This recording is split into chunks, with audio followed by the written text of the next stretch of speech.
In my last video, I shared my views on flattening the stress curve. How as leaders, we need to create a work environment and culture that's performance-oriented without using threats and demands that create stress and demoralize our team members. Today, I want to connect with the employees who have to deal with demanding bosses and managers.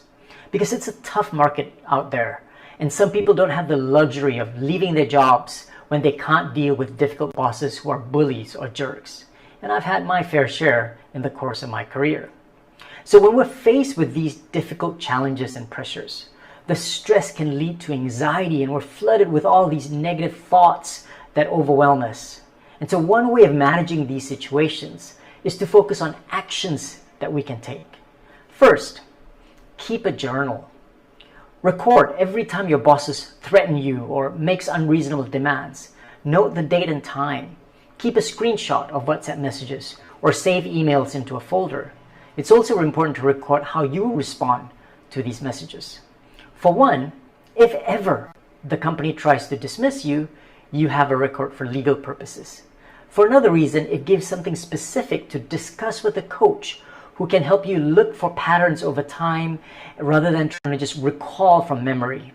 And the mere act of journaling helps you to process the situations more objectively by writing it down, right? Instead of just letting the thoughts meander in our heads over and over again.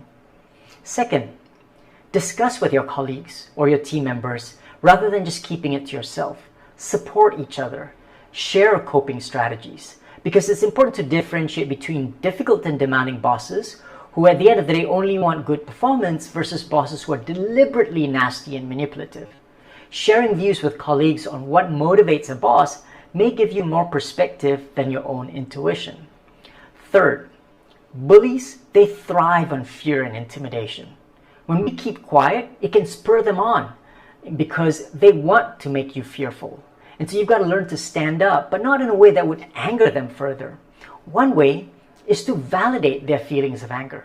For example, hey boss, sounds like you're really under a lot of pressure, right? Which could be from his boss or her boss or an external environment. How can I best support you?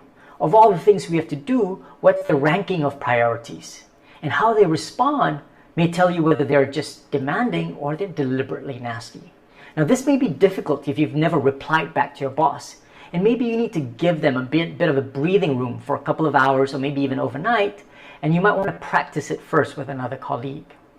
Finally, there are times when we're simply given too many tasks that we can't complete all of them, and our bosses just don't want to rank for us, but just demand that we get everything done. And if we try to tackle all the tasks, we may be setting ourselves up for failure. I believe it's better to complete one task 100% and not complete two other tasks than to do 50% of three tasks and nothing is complete. It's not ideal, but at work, completion matters more than progress or effort that you put in. So I hope these few pointers are helpful. And if you ever find yourself in a difficult situation dealing with a demanding boss, do reach out if you want more help. My team at Nullery, we're available to listen and to support.